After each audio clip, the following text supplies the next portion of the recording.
இந்திய ஜனநாயகம் அப்படின்னு சொல்லப்படக்கூடிய விஷயத்துடைய அடிப்படை அப்படின்ற விஷயம் வந்து மக்களுக்கான உரிமையாக இருக்குது. அதுலயும் குறிப்பாக வாக்காளர் உரிமை அப்படின்ற ஒரு விஷயம். ஆனா இன்னைக்கு அந்த உரிமையே பெரிய அளவுக்கான ஒரு கேள்விக்கு உள்ளாக்கப்பட்டு இருக்குது. அதாவது பீகார் மாநிலத்துல எலெக்ஷன் கமிஷன் நடத்தக்கூடிய ஸ்பெஷல் இன்டென்சிவ் ரிவிஷன் அப்படின்றத பத்தி ஆர்ஜேடி தலைவர் தேஜஸ்வி யாதவ் வந்துட்டு சில சிக்கல்களை எழுப்பி முன் வச்சிருக்கிறாரு. அவருடைய இந்த குற்றச்சாட்டு வந்துட்டு பெரிய அளவுக்கான ஒரு பரபரப்பையும் உருவாக்கி இருக்கு. அது ஏன் அப்படின்றதும், எலெக்ஷன் கமிஷன் நடத்தக்கூடிய இந்த எஸ்ஐஆர் அப்படின்னு சொல்லக்கூடிய வேலை என்னதான் செய்யுது, சாதாரணமான வாக்காளர்கள் பட்டியலுடைய ஒரு மேம்படுத்தக்கூடிய முயற்சி தான் இது அப்படின்னா இது ஏன் பலராலுமே வந்து குற்றச்சாட்டுகளை முன்வைக்கப்படக்கூடிய ஒரு விஷயமாக இருக்கு. இதை தொடர்ந்து தேஜஸ்வி யாதவ் சொல்ற விஷயம் என்ன அப்படின்னா, இந்த நடவடிக்கையானது வந்து ஜனநாயகத்துக்கே ஒரு ஆபத்தான விஷயம் அப்படின்றதும், அது எப்படி அப்படின்ற ஒரு கேள்வியோட எலெக்ஷன் கமிஷன் ஆனது முழுமையாகவே பிஜேபியுடைய கட்டுப்பாட்டுல செயல்படுது அப்படின்னும், மக்களுடைய உரிமைகளை தவிர்க்கப்படுது அப்படின்றதும், இது போன்ற நிறைய புகார்களுமே வந்துட்டு இந்த பிரச்சனையில முன்வைக்கப்பட்டிருக்கு.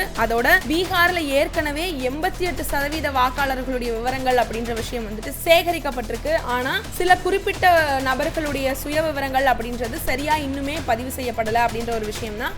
அதாவது அவங்க இடம் மாறி இருக்கிறாங்களா இல்ல மறைஞ்சிருக்கிறாங்களா இல்ல இது எல்லாமே ஒரு போலியான பதிவு தானா அப்படின்றது எல்லாமே ஒரு பெரிய அளவுக்கான ஒரு கேள்விகளுக்கு ஆளாக்கப்பட்டிருக்கு. இது எல்லாம் தான் வந்துட்டு இந்த எஸ்ஐஆர் அப்படின்றதோடைய மூலமா கண்டுபிடிக்கப்படும் அப்படின்னு சொல்லப்பட்டாலுமே கூட இங்க கேள்வி என்ன அப்படின்னா, இந்த தொகுப்பு பணிகள் எல்லாமே வந்துட்டு நியாயமாக தான் நடக்குதா அப்படின்றதும், அரசியலுக்கு தான் இது அதிக அளவுக்காக பயன்படக்கூடிய ஒரு சூழ்ச்சியாக மாறி இருக்கா அப்படின்ற மிகப்பெரிய கேள்வி இந்த இடத்துல எழறதாக இருக்கு. அதோட உச்ச நீதிமன்றம் வரைக்குமே போயிருந்தும் கூட இன்னுமே இது குறிச்சிருக்கக்கூடிய இசி சைடுல இருந்து எந்த ஒரு தெளிவான விவரங்கள் அப்படின்ற விஷயம் கிடைக்கல. இந்த செயல்முறை முழுமையாகவே வந்து பிஜேக்கு சாதகமாக தான் இருக்குது அப்படின்ற மாதிரியான ஒரு விஷயமாக தான் இது உருவாக்கப்படுது அப்படின்ற ஒரு பார்வையுமே முன்வைக்கப்படுது. இப்போ இந்த மாதிரியான ஒரு நடவடிக்கை அப்படின்றது பொது தேர்தலுக்கு முன்னாடி நடக்கிறது அப்படின்றது சரியான விஷயம் தானா, இல்ல ஜனநாயகத்துடைய நம்பிக்கை இது முற்றிலுமாகவே பாதிக்குமா, அதோட இது வெறும் ஒரு தவறான புரிதலா இருக்கா இப்படி நமக்கு எழக்கூடிய பல கேள்விகளையுமே இன்னும் ஆழமா பதில் தேடுறதோட அடுத்ததா எஸ்ஐஆர் என்ன செய்யுது, பூத் கமிட்டி ஆபீசர்ஸ் என்ன தகவல் எல்லாம் சேகரிக்கிறாங்க, எதிர்க்கட்சிகள் ஏன் இதுக்காக குரல் கொடுக்கறாங்க அப்படின்ற விஷயத்தை பத்தி முழுமையா நம்ம இந்த வீடியோல இன்னைக்கு பார்க்க போறோம்.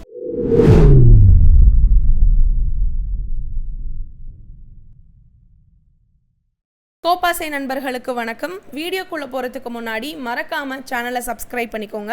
அப்படியே இந்த வீடியோக்கு ஒரு லைக் பண்ணிட்டு இது பத்தின உங்களுடைய கருத்துக்களை மறக்காம கமெண்ட் செக்ஷன்ல பதிவிட்டுருங்க. பீகார் மாநிலத்துல நடந்துட்டு வரக்கூடிய இந்த ஸ்பெஷல் இன்டென்சிவ் ரிவிஷன் அப்படின்ற நடவடிக்கையை தேர்தல் ஆணையம் வந்து மிகுந்த கவனத்தோட தான் மேற்கொண்டுட்டும் வந்துட்டு இருக்காங்க. இதை தொடர்ந்து தான் மாநில எதிர்க்கட்சி தலைவராக இருக்கக்கூடிய அதோட ஆர்ஜேடி கட்சியுடைய தலைவராகவும் இருக்கக்கூடிய தேஜஸ்வி யாதவ் அப்படின்றவர் வந்து தேர்தல் ஆணையத்துடைய இந்த நடவடிக்கையை பத்தி கடுமையான சில விமர்சனங்களை முன் வச்சிருக்கிறாரு. அதாவது இந்த சீர்திருத்த நடவடிக்கை அப்படின்ற விஷயம் வந்துட்டு மொத்தமாக ஜனநாயகத்துடைய தர்மத்துக்கு மிகவுமே ஒரு பெரிய ஆபத்தை வந்து ஏற்படுத்துற மாதிரியான ஒரு விஷயமாக இருக்கு. தேர்தல் சுதந்திரம் அப்படின்றதும் வாக்காளர்களுடைய உரிமை அப்படின்றதும் இதன் மூலமா வந்து பாதிக்கப்படுற ஒரு நிலையுமே இந்த இடத்துல உருவாகுது அப்படின்ற ஒரு விஷயத்தை முன் வச்சிருக்கிறாரு. அதே போலவே இந்த எஸ்ஐஆர் அப்படின்னு சொல்லக்கூடிய இந்த நடவடிக்கையோட பேர்லயே தேர்தல் வாக்காளர்களுடைய பட்டியல் எல்லாமே துப்புரவு செய்யற மாதிரியான செயல்படக்கூடிய இந்த விஷயத்துடைய விமர்சனம் அப்படின்றது இது மொத்த ஜனநாயகத்துக்கு எதிரான ஒரு முயற்சியாக இருக்கலாம் அப்படின்ற ஒரு எச்சரிக்கையுமே அவர் இந்த இடத்துல வந்து முன் வச்சிருக்காரு. பொதுவா இப்ப அவர் சொல்லியிருக்கக்கூடிய குற்றச்சாட்டுகள் அப்படின்ற விஷயம் என்ன அப்படின்னு நம்ம பார்த்தோம் அப்படின்னா, தேர்தல் ஆணையமானது வந்து இன்னைக்கு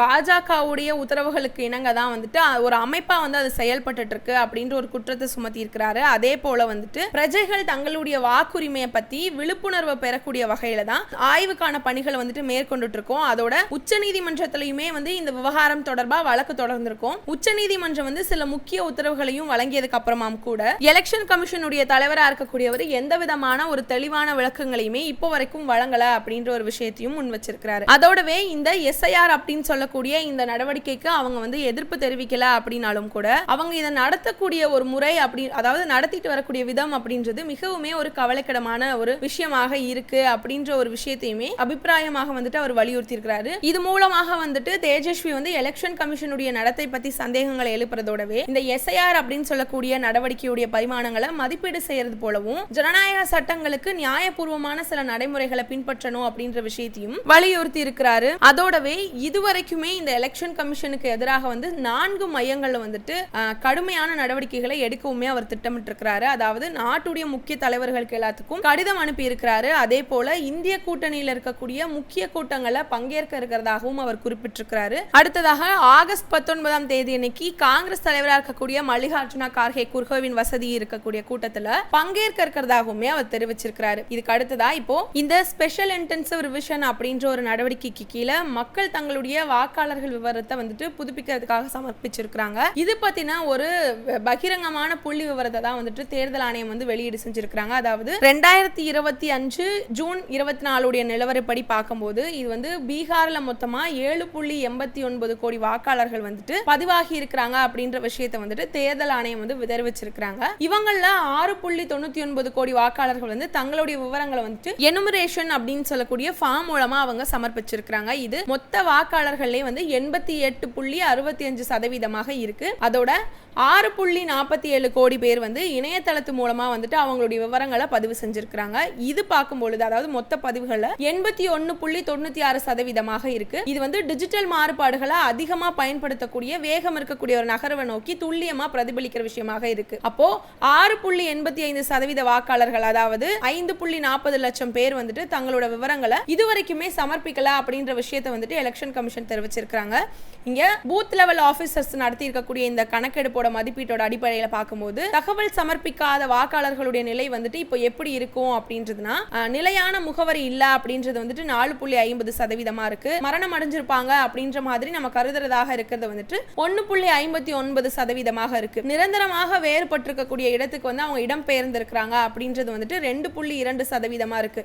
இது எல்லாத்துக்குமே மேல இன்னும் பல இடங்கள்ல பேரே தவறாக தான் பதிவாகி இருக்கு அப்படின்ற கணக்கு 0.73% இருக்கு. இப்போ இந்த புள்ளி விவரங்களுக்கான எண்ணிக்கை எல்லாம் நம்புற மாதிரியான ஒரு விஷயமாக இருக்கு அப்படின்னு சொன்னாலும் கூட தேர்தல் ஆணையத்துடைய இந்த செயல்பாடுகள் பத்தி விமர்சனங்கள் அப்படின்றது தொடர்ந்து எழுந்துட்டே தான் இருக்கு. குறிப்பா சொல்லணும் அப்படின்னா இந்த தகவல் திருத்தம் அதோட தொகுப்பு நடைமுறைகள் எல்லாமே முழுமையாகவே வெளிப்படையா இல்ல. அதோட சில சமூக பிரிவினர்களுக்கு மட்டும் ரொம்ப குறைவாகவே அந்த பிரதிநிதித்துவம் பெறக்கூடிய அபாயம் அப்படின்ற விஷயம் இங்க இருக்கு அப்படின்றதான் தொடர்ச்சியாக அரசியல் எதிர்க்கட்சிகள் குற்றம் சுமத்திட்டு வராங்க. இதனாலதான் இந்த எஸ்ஐஆர் நடவடிக்கை அப்படின்றது ஒரு தரவு திருத்த முயற்சியாக மட்டும் பார்க்கிறதாக இல்லாம அரசியல்லையே ஒரு பாதிப்புகளை ஏற்படுத்தக்கூடியதாகவும் பார்க்கப்படுறதாக இருக்கு. இப்போ தேர்தல் ஆணையம் நடத்தக்கூடிய இந்த ஸ்பெஷல் இன்டென்சிவ் ரிவிஷன் அப்படின்னு சொல்லக்கூடிய நடவடிக்கையுடைய முழுமையான நோக்கம் அப்படின்றது வாக்காளர் பட்டியலுடைய தவறான பெயர்களை சேர்க்கிறத தடுக்கிறதும் சட்டப்பூர்வமா உரிமை இருக்கக்கூடியவங்க தவறாம அவங்க பதிவு செய்யறதாக இருக்கிறது அப்படின்றதுதான் சொல்லப்படுது. ஆனா இந்த நடவடிக்கை தொடர்பா இருக்கக்கூடிய சில முக்கியமான குற்றச்சாட்டுகள் பெரிய அளவுக்காக எழறதாக இருக்கு. அதாவது டோர் டு டோர் விசாரணை அதோட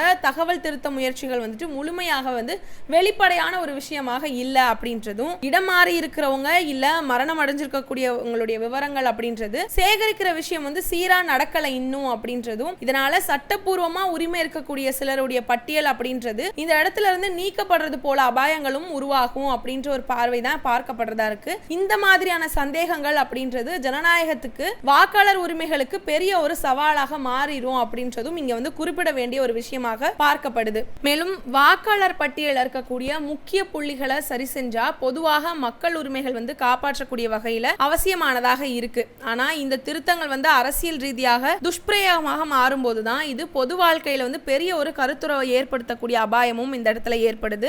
எலெக்ஷன் கமிஷன் தரவு மேம்பாட்டிற்காக கட்டுப்பாடுகள் அதோட பரிசோதனைகள்லாம் நடைபெற்றுட்டு வருது அப்படின்னு தெரிவிச்சிருந்தாலுமே எதிர்க்கட்சிகள் அதோட குறிப்பாகவே ஆர்ஜேடி மற்றும் காங்கிரஸ் சில கூட்டணி கட்சிகள் இது போல இருக்கவங்க எலெக்ஷன் கமிஷனுடைய செயல்முறை முழுமையாக ஒரு வெளிப்படை தன்மையோட நடக்கவே இல்லை அப்படின்ற ஒரு எச்சரிக்கையும் முன் வச்சிருக்காங்க. முன்னதாக இது பற்றி கடந்த வாரம் உச்சநீதிமன்றத்தில் கூட விவாதம் நடைபெற்று இருந்துச்சு. மேலும் இப்போ இந்த எஸ்ஐஆர் நடவடிக்கைகள் நடந்துட்டு இருக்கு இல்லையா, இதுக்கான மாதிரி வாக்காளர் பட்டியல் அப்படின்றது வரக்கூடிய ஆகஸ்ட் 1 1ஆம் தேதி அன்னைக்கு வெளியிடப்படவும் இருக்கு. எத்தகைய தகவல் திருத்தங்களோ இல்ல பட்டியல் புதுப்பிப்புகள் எல்லாமே ஜனநாயகத்துடைய அடிப்படையான கூற்றுகள் அப்படின்னு சொன்னாலும் கூட இது முழுமையான வெளிப்படையான ஒரு முறையில சமூக நியாயத்தை பாதுகாக்கக்கூடிய ஒரு செயலாக இருக்கிறது அப்படின்றது தான் இங்க மிக முக்கியமான விஷயம். அதனால தேர்தல் ஆணையம் செயல்முறைகள் அப்படின்றது வெளிப்படையாகவும் எல்லா தரப்பினருக்குமே நம்பகத்தன்மையை உருவாக்குற மாதிரியான ஒரு விஷயமாக இதை கையாளணும் அப்படின்றது தான் இங்க ரொம்பவே அவசியமான ஒரு விஷயமாக இருக்கு. அப்படி இல்ல அப்படின்னா இந்த நடவடிக்கையானது வந்து பொது தேர்தல் நம்பிக்கைக்கு சேதம் செய்யக்கூடிய ஒரு ஆபத்தான விஷயமா மாறும் அப்படின்ற ஒரு பார்வை தான் இந்த இடத்துல பரபரப்பை ஏற்படுத்துறதாகவும் இருக்கு. இது குறிச்ச உங்களுடைய கருத்துக்களை மறக்காம கமெண்ட் செக்ஷன்ல பதிவிட்டுருங்க. அப்படியே இந்த வீடியோக்கு ஒரு லைக் பண்ணிட்டு இது போன்ற செய்திகளை தினந்தோறும் தெரிஞ்சுக்கிறதுக்காக மறக்காம கோபாசை சேனலை சப்ஸ்கிரைப் பண்ணிக்கோங்க. நன்றி.